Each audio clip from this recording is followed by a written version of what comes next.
കേരള സാഹിത്യ academy award 2024 സാഹിത്യ വിമർശനത്തിന് ജി ദിലീപന് രാമായണത്തിൻ്റെ ചരിത്ര സഞ്ചാരങ്ങൾ എന്ന കൃതിക്കാണ് അവാർഡ് ലഭിക്കുന്നത്. ചെറുകഥാരംഗത്ത് ഗരിസപ്പ അരുവി അഥവാ ഒരു ജലയാത്ര എന്ന ചെറുകഥയ്ക്ക് വി ഷിനിലാലിന് അവാർഡ് ലഭിച്ചു. നാടകരംഗത്ത് പിത്തളശലഭം എന്ന നാടകത്തിന് ശശിധരൻ നടുവിലിനാണ് അവാർഡ് ലഭിച്ചത്.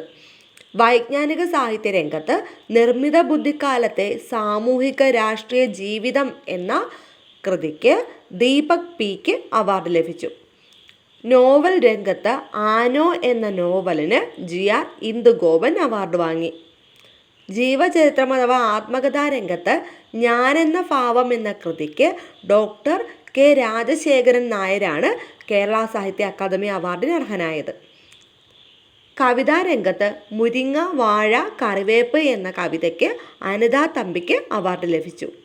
ബാലസാഹിത്യ രംഗത്ത് അമ്മ മണമുള്ള കനിവുകൾ എന്ന കൃതിക്ക് EN ഷീജയ്ക്ക് അവാർഡ് ലഭിച്ചു. വിവർത്തന രംഗത്ത് എൻ്റെ രാജ്യം എൻ്റെ ശരീരം എന്ന കൃതിക്ക് ചിഞ്ചു പ്രകാശനാണ് അവാർഡ് ലഭിച്ചത്.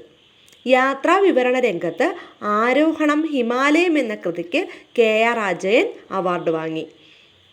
ഹാസ്യസാഹിത്യ രംഗത്ത് കേരളത്തിൻ്റെ മൈതാത്മകത വറുത്തരച്ച ചരിത്രത്തോടൊപ്പം എന്ന കൃതിക്ക് നിരഞ്ജൻ അവാർഡ് വാങ്ങി.